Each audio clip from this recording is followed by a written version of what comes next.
हत्या के कुछ घंटे पहले हमास चीफ इस्माइल हानिया से मिले थे नितिन गडकरी। केंद्रीय मंत्री नितिन गडकरी की मुलाकात हुई थी। हमास चीफ की मौत की रात क्या हुआ था? नितिन गडकरी के लिए वो क्यों खौफनाक रात थी?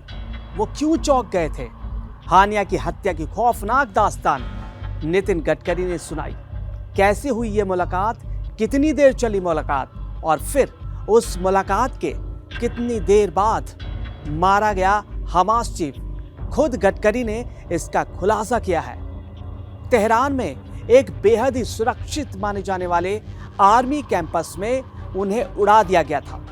अब बस इस घटना के महीनों बाद केंद्रीय मंत्री नितिन गडकरी ने एक सनसनीखेज जानकारी दुनिया के सामने साझा की है। गडकरी ने बताया कि अपनी हत्या से महज कुछ घंटों पहले इस्माइल हानिया उनके साथ ही थे। एक बुक लॉन्च के दौरान नितिन गडकरी ने उस रात की पूरी कहानी बयां की, जब वे ईरान के नए राष्ट्रपति मसूद पेजेश्कियन के शपथ ग्रहण समारोह में शामिल होने के लिए तेहरान गए थे। गडकरी ने उस घटनाक्रम को याद किया जिसने उन्हें हाल के सालों की सबसे हाई प्रोफाइल राजनीतिक हत्याओं में से एक के बेहद करीब लाकर खड़ा कर दिया था। केंद्रीय मंत्री नितिन गडकरी ने बताया कि प्रधानमंत्री नरेंद्र मोदी के अनुरोध पर वे ईरान गए थे। पीएम मोदी ने उनसे ईरान के नवनिर्वाचित राष्ट्रपति के शपथ ग्रहण समारोह में भारत का प्रतिनिधित्व करने को कहा था। यह एक कूटनीतिक दौरा था, लेकिन किसी को अंदाजा नहीं था कि वहां का माहौल कुछ ही घंटों में इतना भयानक रूप ले लेगा। गडकरी ने बताया कि समारोह से पहले वे तेहरान के एक आलीशान 5 सितारा होटल में मौजूद थे। वहां का माहौल काफी अनौपचारिक था। दुनिया भर के कई देशों के राष्ट्रीय अध्यक्ष और वरिष्ठ गणमान्य व्यक्ति चाय और कॉफी पर चर्चा कर रहे थे। उस शाम को याद करते हुए गडकरी ने बताया कि वहां अलग अलग देशों के सभी राष्ट्रीय अध्यक्ष मौजूद थे, लेकिन एक व्यक्ति जो राष्ट्रीय अध्यक्ष नहीं था वो भी वहां था। हमास नेता इस्माइल हानिया, वो उससे वहीं मिले थे। अपनी मौत से पहले हानिया निश्चिंत था कि उसका कुछ नहीं बिगड़ सकता।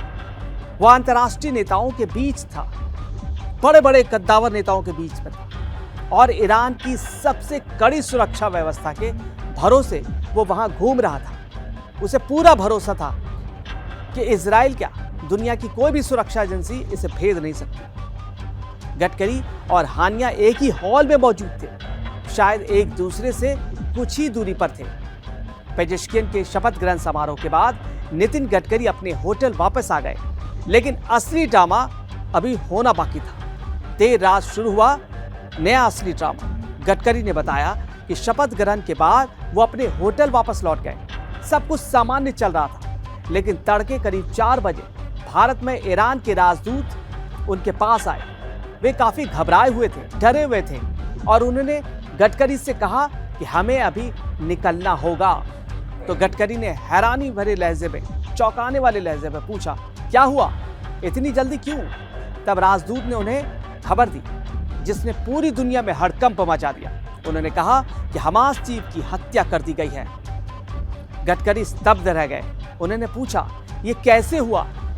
उस समय राजदूत ने कहा, मुझे अभी तक कुछ नहीं पता ये कैसे हुआ, लेकिन हमें अब यहां से निकलना होगा। ईरानी अधिकारियों ने बाद में पुष्टि की कि हत्या 31 जुलाई को तड़के 1:15 पर हुई, यानी जिस वक्त गडकरी होटल में सो रहे थे उससे कुछ ही दूरी पर तेहरान के सबसे सुरक्षित माने जाने वाले इलाके में एक मिसाइल या बम ने हमास प्रमुख के कमरे को उड़ा दिया।